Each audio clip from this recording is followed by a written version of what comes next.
देख रहे हैं वासुदेव शॉर्ट्स। जी, पाकिस्तान पीपल्स पार्टी के सीनियर रहनुमा नदीम अफजल चंद साहब ने भी तस्दीक कर दी गवर्नर पंजाब के बयान की, जिसमें उन्होंने कहा था कि ना मैं जीता हूं ना अता तारड़ जीते हैं, और ये फॉर्म 47 के हम लोग आए हुए हैं, और ये हुकूमत जो है किसी और के सीटों से बनाई गई है। इस पर अब मोहर साबित कर दी गई है एक नज़ीम अफजल जल की जानिब से, जो कि सीनियर रहनुमा है पाकिस्तान पीपल्स पार्टी के। उन्होंने कहा कि किसी और की जेब से सीटें निकाल कर दी हैं। ये हुकूमत जो है वो अवाम के वोट से नहीं, ये किसी और के वोट से आई है।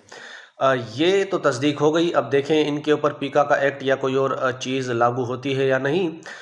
उसके अलावा सलमान अबू ज़र नियाज़ी साहब हैं पाकिस्तान तहरीक इंसाफ के। वो कहते हैं कि बिलावल भुट्टो से भी वादा किया गया था कि जिस तरह हमने शहबाज शरीफ को जाली तरीके से वज़ीर आज़म लगाया है, तो आपको भी वज़ीर आज़म लगाएंगे। तो जब वो वादा पूरा नहीं हुआ, यही वजह है कि अब पाकिस्तान पीपल्स पार्टी की चीखें निकल रही हैं।